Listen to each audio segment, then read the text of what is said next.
a mim e a você.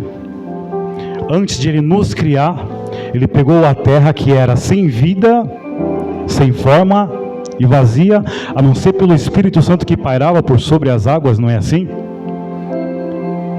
E nós vamos nos deparar com uma situação divina, para que vocês entendam aonde eu quero chegar, que é onde isso faz toda a diferença para nós, onde a família só existe por causa de Deus, a família só existe por causa de Cristo.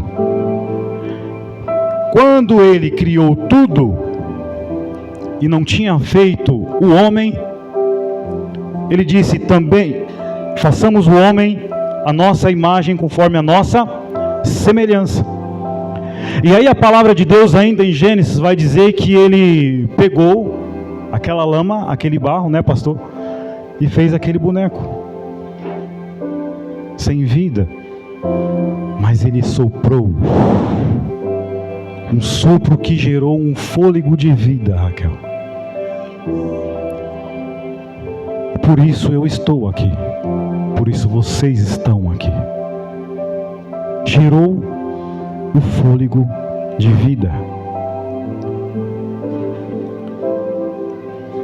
Tenha Ele domínio sobre os peixes do mar, sobre as aves dos céus, sobre os animais domésticos, sobre toda a terra e sobre todos os répteis que rastejam pela terra. Criou Deus, pois, o homem à sua imagem, a imagem de Deus o criou, homem e mulher os criou. Ou seja, nós somos criação de Deus. Hoje nós estamos aqui no século 21, porque até aqui o Senhor nos ajudou. E o que eu quero dizer para vocês hoje é que a família, ela foi constituída a partir daqui, desse começo, desse início. Quem constituiu a família não foi o homem, não foi a mulher. Quem constituiu a família foi o próprio Deus. Porque quando Ele faz, Ele cria o homem, Ele sopra o fôlego de vida, Ele vai dizer: não é bom que o homem esteja só.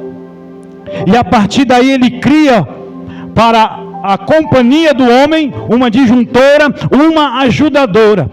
Ele faz a mulher.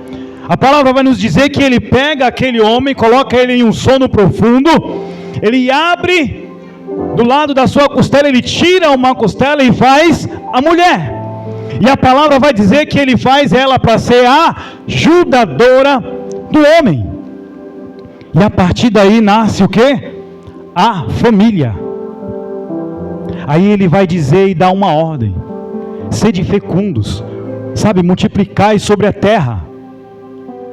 Mas só que o interessante de tudo isso daqui é que nós nos deparamos com uma situação nos nossos dias de hoje, do qual o inimigo, ele tem lutado para destruir as nossas famílias. Ele tem lutado para tragar as nossas famílias. A palavra do Senhor diz que os anjos do Senhor acampam ao nosso redor, mas ao nosso derredor está o devorador. Ele está rugindo como um leão, buscando a quem possa tragar. Então, diante dessa situação, nós nos deparamos com situações de lares que estão sendo destruídos por falta de sabedoria na palavra de Deus. Casamentos que estão se acabando por não dar ouvido à palavra de Deus. Jovens sendo destruídos no mundo afora, nas drogas, na bebida, por causa que não estão dando ouvido à palavra de Deus. A família não está dando ouvido à palavra de Deus. É forte isso, igreja. Aqui na nossa igreja, nós temos mães solteiras que criam seus filhos. Nós temos filhos que não têm os pais na igreja. E por aí vai. E mediante toda essa situação, nós nos deparamos com uma situação crítica, do qual o inimigo, como ele está ao derredor, sondando e buscando a quem ele possa tragar, ele tem encontrado o quê? Brechas. Quais são essas brechas que nós estamos deixando o inimigo de nossas almas tragar a nossa família? Estão conseguindo entender agora? Quem constituiu a família e a igreja? Quem é dono da nossa família e a igreja?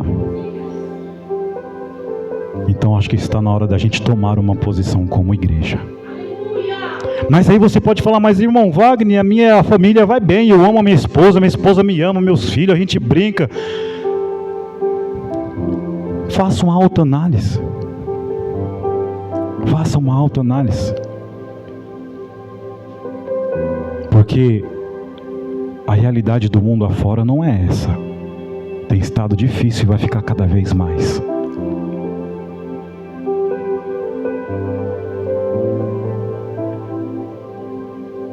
Aleluia.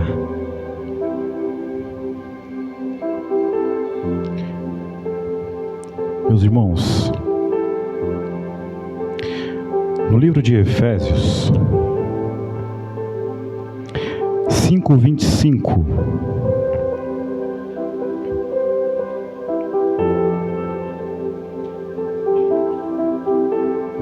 vai nos dizer assim: maridos, amai a vossa mulher, como também Cristo amou a igreja, e a si mesmo se entregou por ela.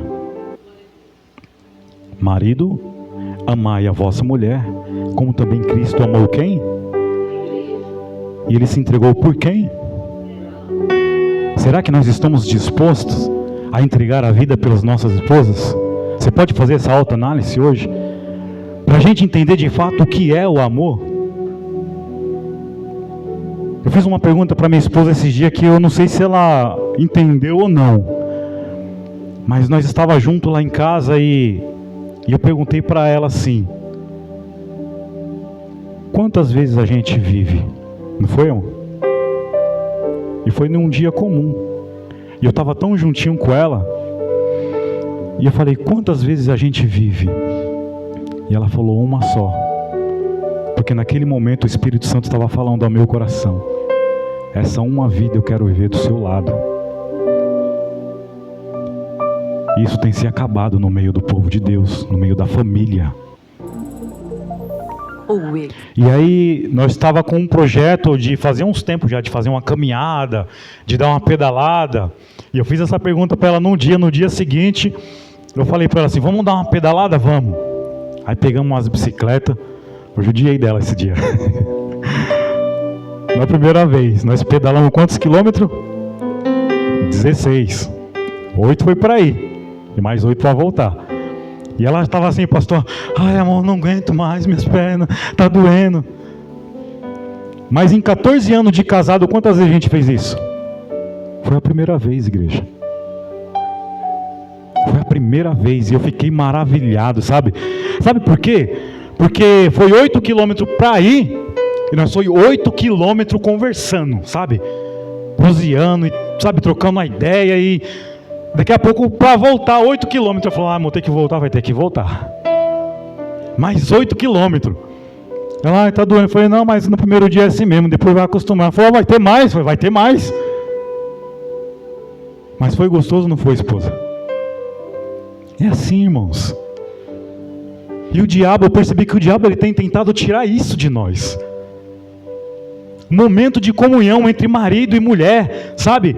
Entre pai e filho, mãe e filho, filho e pais. Isso tem causado um caos tremendo. Não só na igreja, mas no meio da sociedade, porque jovens estão se perdendo na prostituição, no mundo das drogas, sem a atenção que deveria ter dentro de casa. Muitas das vezes os pais mesmo jogando os filhos para fora, sem perceber. A palavra de Deus vai dizer o que? Que os pais não devem causar a ira nos filhos. E muitas das vezes os nossos filhos eles erram sim, mas nós temos que aproveitar a situação do erro dele para ensinar ele o caminho que ele deve andar. E nós deixamos a ira tomar conta de nós. E acabamos jogando os nossos filhos nas garras do inimigo.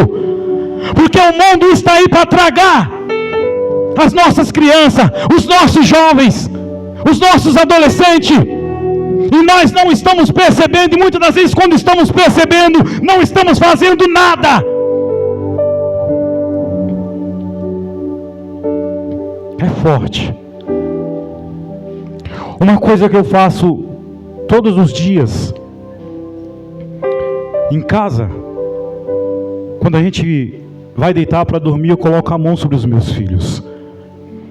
E eu oro sobre eles. E eu profetizo sobre eles. Que Deus dê paz, dê saúde, dê livramento. Sabe, que Deus faça eles crescer sendo verdadeiros adoradores. Esses dias a Duda esteve lá em casa. E ela deitada junto com os meus filhos, eu coloquei a mão sobre a cabeça dela, eu orei como se fosse a minha filha, porque eu enxergo assim. Porque às vezes a gente olha os nossos que estão ali em casa junto com a gente, mas a nossa família vai muito mais, igreja, além. Vai muito mais longe. Se a gente olhar, sabe, com amor, se a gente abraçar a causa mesmo. O que foi que a nossa irmã Pamela falou aqui no começo do culto? É viver pelo propósito. Nós temos que aprender a viver pelo propósito. Porque se a gente não aprender a viver pelo propósito, nós estamos enxugando gelo aqui. Não surte o efeito. Ou seja, vai muito mais além daquilo que nós possamos enxergar. Então aí eu pergunto, até onde você está disposto a dar a vida pela sua esposa, marido? Sabe uma coisa aqui que eu tenho que falar isso? Eu falei assim, eu quero muito usar minha vida como um reflexo, porque eu sou um marido e eu sou falho. Minha esposa sabe disso. A gente já brigamos muito, e esse dia eu liguei para o pastor, feliz da vida, porque eu fiz o que eu fiz e não me doeu. A pastora me chamou muita atenção, me puxou a orelha, e eu fiquei bravo, falei, não acredito que ela estava falando sobre isso de mim. Quero que algo simples, varão. Eu gosto muito de cozinhar. Eu amo cozinhar, minha esposa sabe. Mas eu detesto lavar a louça. Eu não gosto de lavar a louça. Até falei para minha esposa, eu vou levar a Monique para casa, porque a Monique falou que gosta de lavar a louça, né? E aí nós tínhamos esse problema, a gente chegou a discutir feio por causa disso. E um dia a pastora esteve lá conversando com a esposa, e o pastor, nós conversando, e tal, não sei o que, e conversa vai, conversa vem, e daqui a pouco tocou no assunto da louça. Falei, meu Deus do céu. Aí a pastora pegou eu para Cristo nesse dia. Falei, não acredito nisso. E eu confesso que eu fui dormir pensando. Mas sabe que aquilo causou um efeito em mim, porque eu passei a refletir sobre o assunto? E aí olha como Deus ele faz. Eu fiquei parado em casa, sem trabalho. E aí eu ia fazer o quê? Com um monte de coisa para fazer. Com um monte de coisa para fazer em casa, eu não tinha para onde correr. Porque até então eu estava trabalhando. Estou cansado, esposa. Deixa eu fritar um ovo. Não, agora estou em casa o dia inteiro, né, pastora? Aí ela saiu. Acho que foi o filho, ficou doente, né? Foi pro médico. Aí quando chegou, ela lá no médico lá. Nesse dia foi até o dia que o pastor ligou para mim. Falei, sabe o que eu estou fazendo? Falei, não. Falei, eu estou lavando a louça. Aí eu lavando a louça ali, lavei a louça, fiz a comida, fiz tudo, sabe? Que quando ela chegou em casa, ela olhou e falou, não. Eu falei, sim. E depois desse dia, igreja, eu passei a lavar a louça, sem ela precisar pedir ou mandar. Sabe, parecia uma coisa, porque no dia o assunto foi tão sério, que toda vez agora que eu estou lavando a louça, dá vontade de eu ligar para o pastor e falar que eu estou lavando. É sério. Sabe por quê? É uma vitória. E muitas das vezes o desentendimento ele vem daí. Sabe por quê? Porque eu usei essas palavras, minha esposa está aqui, não me deixa mentir. Eu falei, se o nosso casamento tiver que acabar, por eu não lavar uma louça, vai acabar. Olha como o inimigo ele é sujo, igreja. Eu falei desse jeito. Mas só que eu falei agora, como eu costumo dizer, né? Eu falei, agora eu vou dar uma bicuda na cara de Satanás agora. Ele perdeu, ele perdeu mais uma vez. E aí o que acontece? Eu aprendi a fazer um cuscuz, ó. Eu não fazia cuscuz na primeira vez que eu fiz. Aí a esposa pegou e gamou no meu cuscuz lá. Aí agora ela pede, amor, faz um cuscuz. Eu faço, amor, vou lá. Sabe? Então a vida... Falando a vida conjugal, a vida de uma família, ela tem que ter harmonia, igreja. A vida de uma família tem que ter harmonia, sabe? Porque às vezes o marido ele está cansado, ele sai para trabalhar, ou às vezes a esposa também trabalha, aí os dois chegam em casa, parece que é uma guerra, um vira para o lado, outro vira para o outro, e não se fala, e parece dois estranhos dentro de casa. Está errado. É a brecha que o inimigo quer, para ele poder jogar a seta. É difícil, mas não é impossível. Sabe por que não é impossível? Exatamente por causa dessa palavra. Quem constituiu a família foi Deus.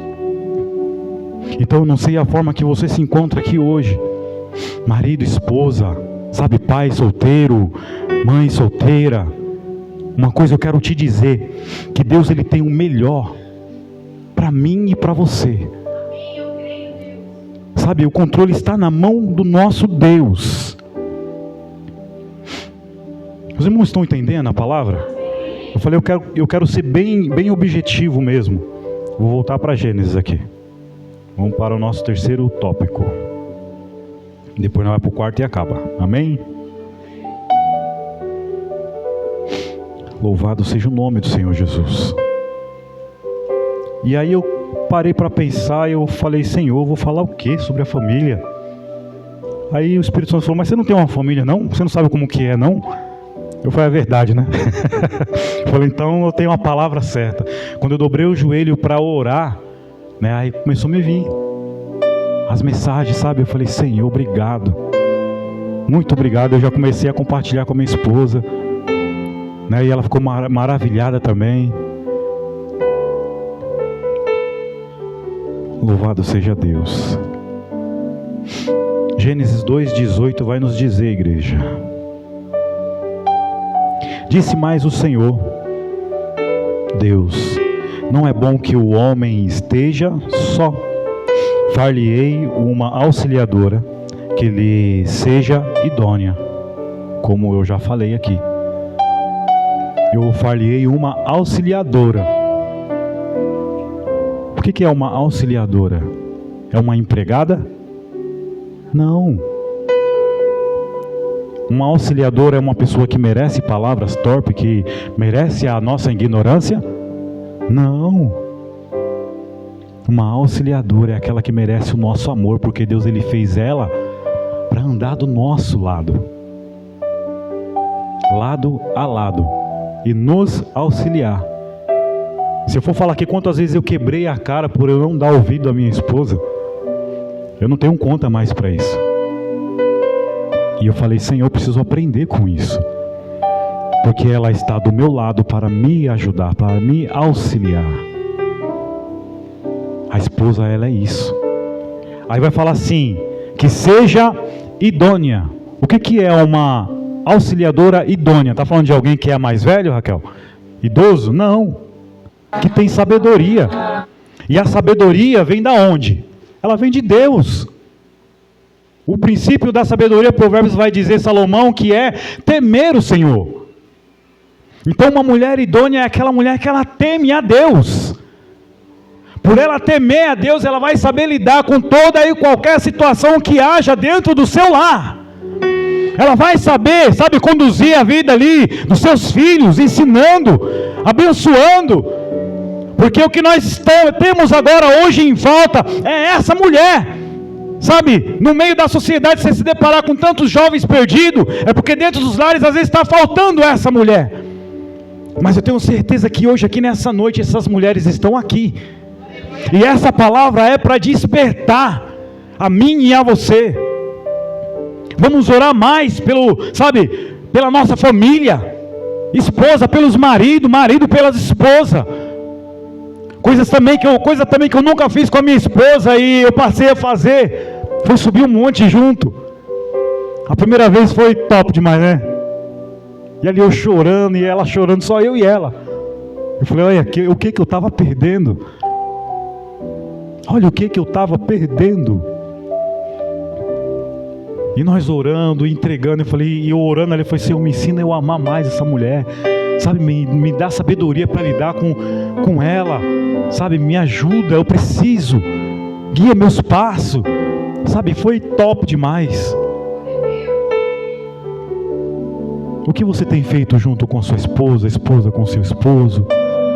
Nós ainda vamos chegar nos filhos ainda. O que Deus ele requer de você nessa noite? E sabe, igreja, uma coisa que tem falado muito ao meu coração, assim, que nos últimos dias, Deus ele tem colocado pessoas, sabe, casamentos, Ele tem colocado os jovens onde nós mora, para que nós aconselhamos, sabe, e mostramos aqui, ó, a palavra, e eu passei a entender. Eu falei, Senhor, esse é o propósito. Nós temos um jovem lá, para vocês terem uma ideia. Esse jovem, ele falou com essas palavras. Minha esposa está ali. Ele falou assim: se um dia eu tiver que casar com alguém, eu vou casar porque vocês são espelho para mim. Porque eu acredito no amor de vocês. Porque dentro da minha casa, entre a minha mãe e o meu pai, já não existe mais amor. Dentro da minha casa é só desgraça. Falou? Qual a probabilidade desse jovem, por ver o seu pai judiar da sua mãe, ele não vai judiar da sua esposa futura? Porque ele está vendo aquilo dentro de casa. Ou vice-versa. E palavrões, palavras de baixo calão. Vocês entendem que isso é um problema? O que eu quero dizer com isso é que existe a igreja. Mas para a igreja ser igreja, primeiro ela é o quê? É família. Nasceu-se a família. Então a igreja ela só vai estar bem se a família estiver bem. Está entendendo? A família, a igreja só existe por causa da família que Deus constituiu. E hoje nós estamos aqui reunidos como igreja. Aí você se depara com uma situação como essa, é de partir o coração, não é? É de partir o coração.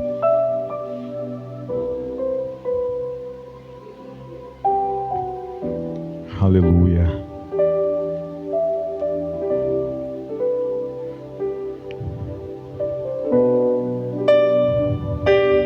Ainda no terceiro tópico.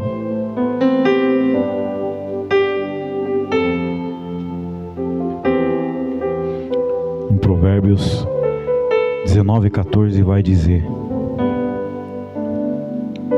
a casa e os bens vêm como herança dos pais, mas do Senhor a esposa prudente. A casa e os bens vêm como herança dos pais, mas do Senhor vem a esposa prudente. A mulher sábia, aquela que luta pela sua família, aquela que edifica a casa. Porque a tola faz o quê? Destrói. Quando fala que a casa e os bens vêm como herança dos pais, ou seja, aquilo que nós estamos construindo hoje vai ficar, sabe, para os nossos filhos, neto, não sei. Mas o que permanece é isso aqui, ó, a esposa e o marido. Aí tem gente que fala assim: não, eu amo meus filhos e não troco eles pelo meu marido. Já ouviu falar isso, pastor? Primeiro vem meus filhos, depois vem meu marido. Primeiro, se você não tivesse tido marido, você não tinha filho. Já começa por aí. Sabe por quê? A gente não cria os filhos para nós. Eles não é nosso. Nós temos uma obrigação. A Bíblia vai dizer o quê? Educa a criança no caminho em que deve andar, para que quando ele cresça, não desvie. Ou seja, é nossos filhos? Não, eles vão. Sabe? A gente perde o amor por eles? Não. Mas quem fica? É o marido? É a esposa? Eu vi um vídeo que eu achei interessante ontem, de dois velhinhos, acho que estavam na sua casa dos seus 70, 80 anos, numa praça, né, e dançando e brincando. Aí eu vi um outro que uma senhorinha estava deitada, né, no colo do esposo, já velhinho, e uma frase escrita embaixo dizendo: o quanto que eles tiveram que se perdoar para chegar até aqui. É forte, né? O senhor tem quantos anos de casado, pastor? 17? Nesses 17 anos, quantas vezes vocês tiveram que se perdoar para chegar até aqui? Perdeu, né? Sabe por quê? Porque casamento é isso, amor é isso. Amor, ele quer dizer isso. E muitas das vezes a gente nega o perdão, a gente nega dar o perdão, receber o perdão de pessoas que estão vivendo debaixo do mesmo teto que a gente, que nós ama, que Deus uniu. A palavra de Deus vai dizer que aquilo que Deus une, o homem não tem o poder de separar. Mas às vezes nós mesmos, sem sabedoria, acaba caindo nas garras do inimigo e não libera o perdão. E fica semana brigado, sabe, sem olhar um na cara do outro. Se brincar, não dorme nem na mesma cama mais. Está errado. Isso está errado.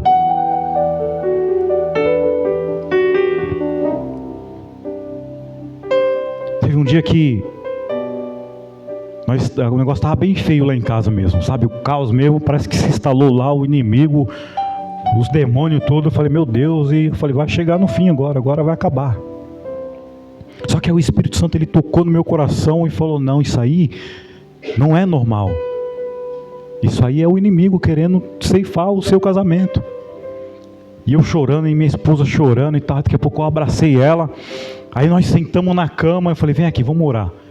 E quando nós começamos a orar, parece, sabe, a calmaria voltou. Aí eu pedi perdão, aí ela pediu perdão também, né? E foi bênção, igreja. Mas se a gente não tem essa sabedoria de Deus, a gente acaba o quê? A gente acaba caindo e perdendo o casamento ceifado. Os nossos filhos, você acha que os nossos filhos, eles não sentem isso? Não sei se tem casal aqui nessa noite que tem a mania de discutir na frente dos filhos. Não faça isso. Pede sabedoria para Deus,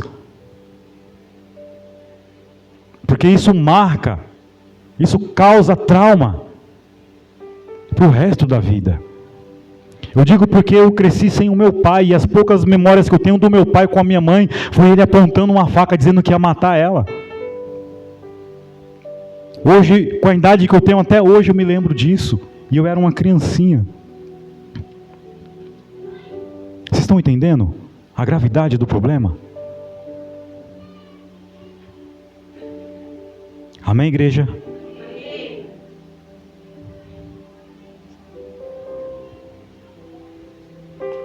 Louvado seja o nome do Senhor. Voltando para Efésios 6.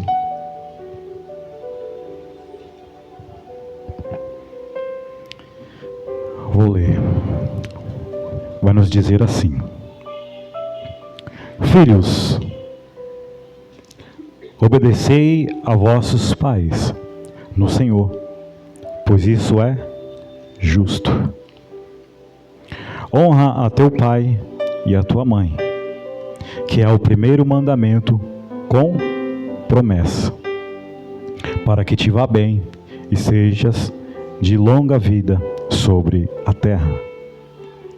E vós, pais, não provoqueis os vossos filhos a ira, mas criai-os na disciplina e na admoestação do Senhor.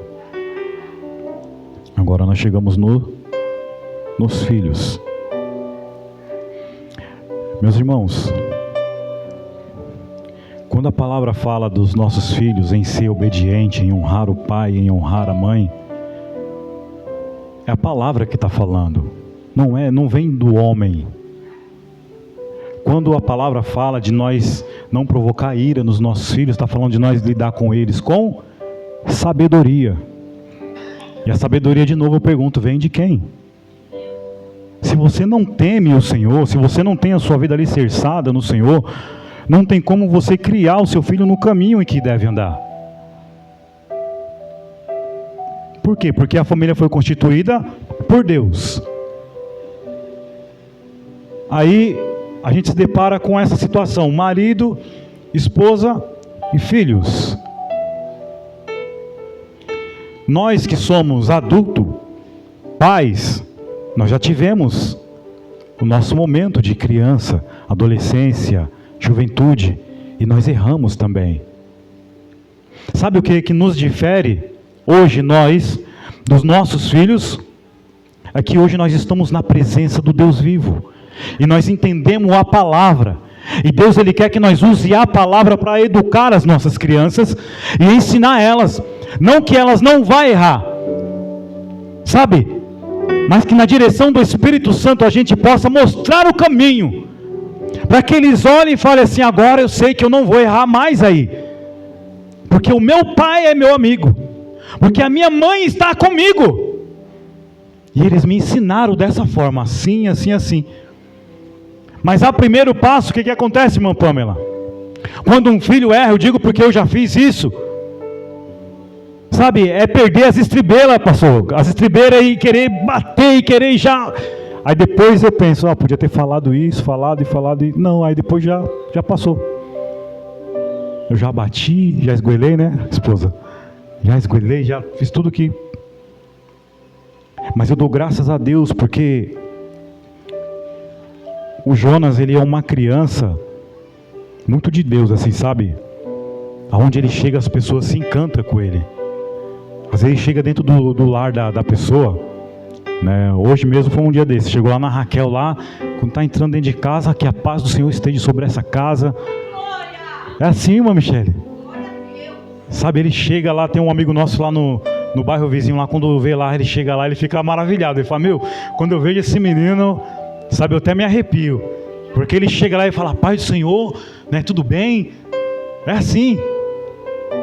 Mas só que eu agradeço a Deus, sabe, por ter nos dado essa sabedoria de ensinar esses princípios para ele. Só que o inimigo, ele tem lutado em querer colocar distrações, sabe, na mente dele, para ele querer, sabe, se desviar.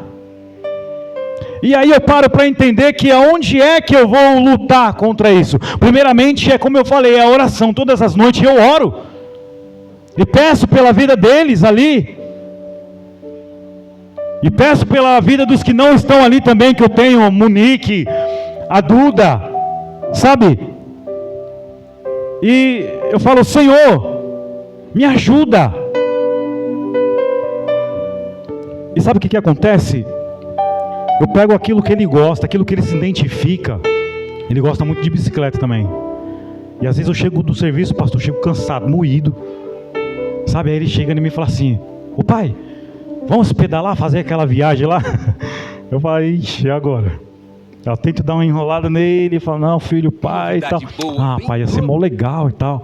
Mas eu sei que aquilo ali faz bem para ele. E todas as vezes que a gente pedala junto, né, a gente conversa muito, ele se abre.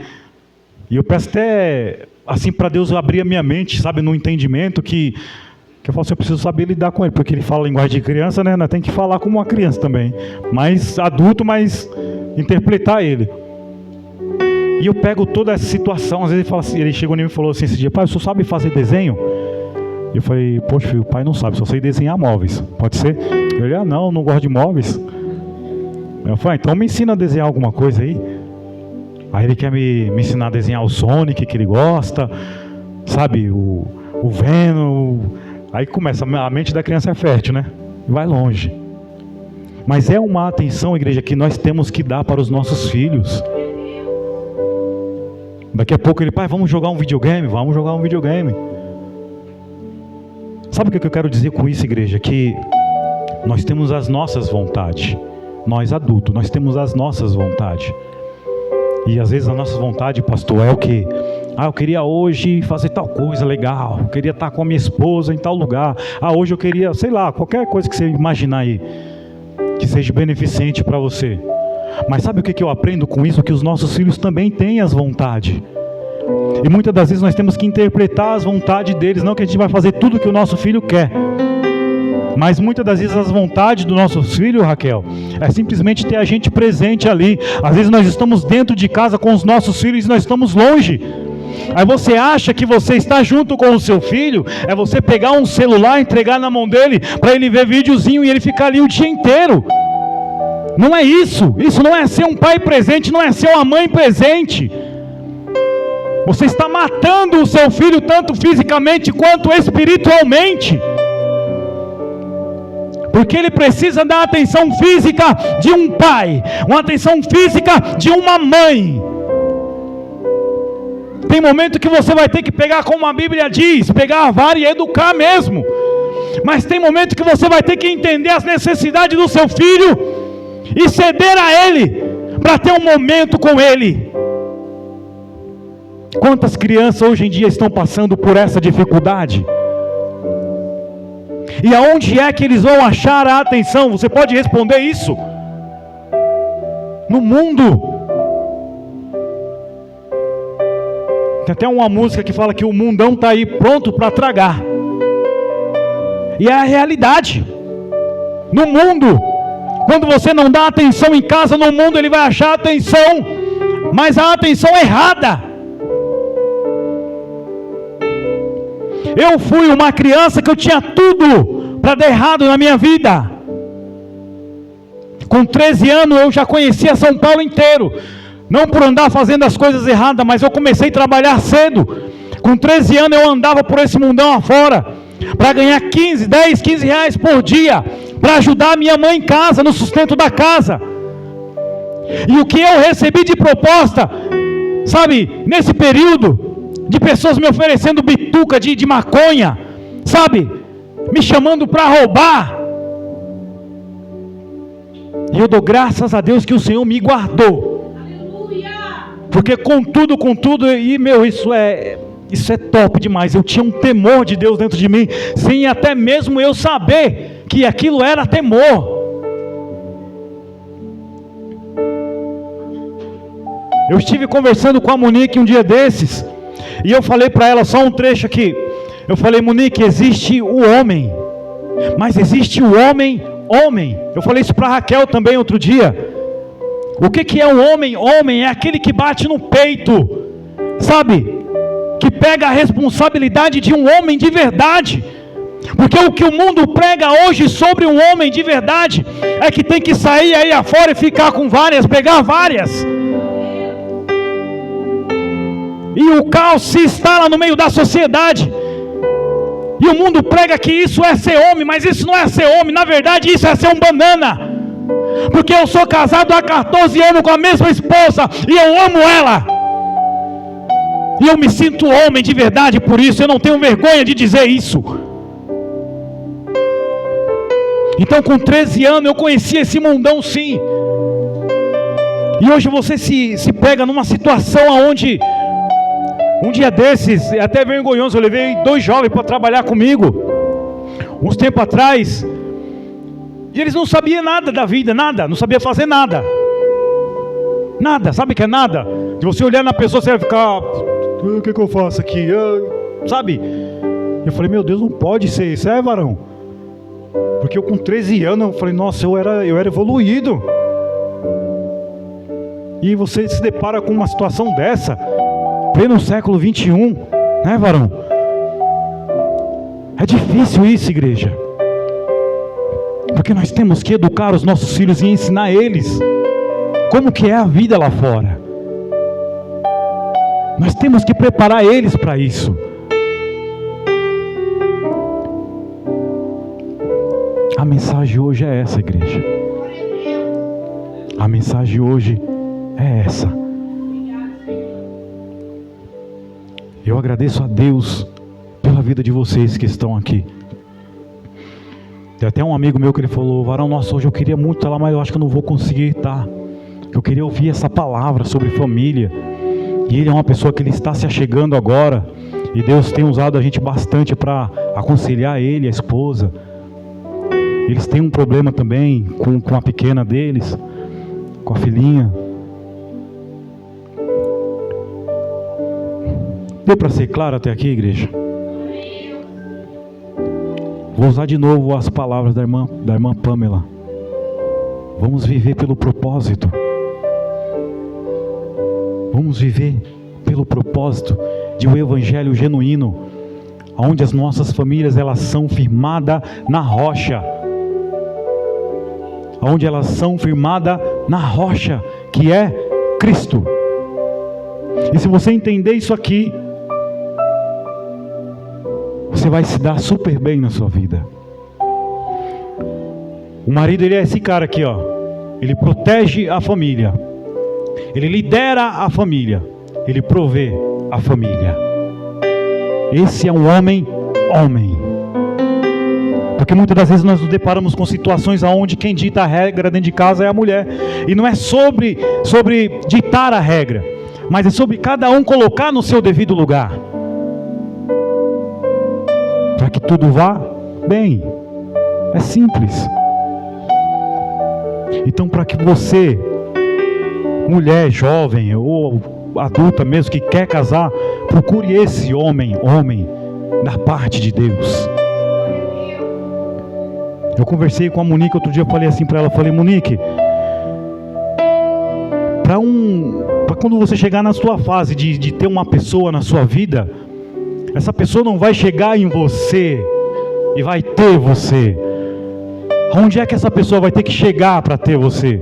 Ela vai ter que ir até Deus. Sabe por quê? Porque você vai estar em Deus, debaixo da graça de Deus. Essa é a realidade. Não é assim, irmã Pamela? Para a pessoa, um dia que Deus preparar uma pessoa para você, vai ter que te achar onde? Em Deus. É em Deus. Porque se não for assim, Deus não está no negócio, varão Zé. Não está no negócio. É dessa maneira. É falar a mesma linguagem, sabe, Raquel? É professar a mesma fé, andar no mesmo rumo ali. Que o nosso alvo é quem? É o céu. Então, essa é a palavra do Senhor para vocês hoje. Que vocês possam refletir sobre a família. Que as nossas famílias venham ser bênção do Senhor. Que nós possamos identificar dentro dos nossos lares aonde estão as brechas abertas. E na direção do Espírito Santo fechá-las com a autoridade que Cristo nos dá. Foi para isso que Ele nos chamou. Amém? Louvado seja o nome do Senhor Jesus. Adore o Senhor com as suas palmas nessa noite, em nome de Jesus.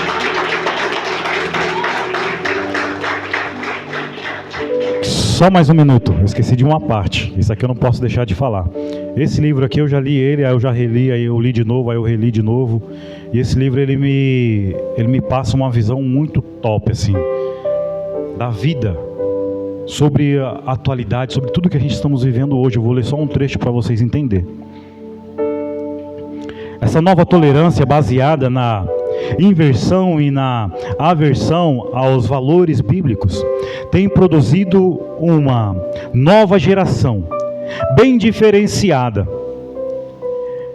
Enfrentamos o pior tipo de perseguição espiritual que a igreja poderia sofrer: a permissividade moral, que, associada ao avanço tecnológico, tem engendrado uma cultura globalizada, cada vez mais anticristã, afetando diretamente a configuração da família e a saúde da igreja. Lembra do que eu falei? Igreja, só a igreja por causa da família.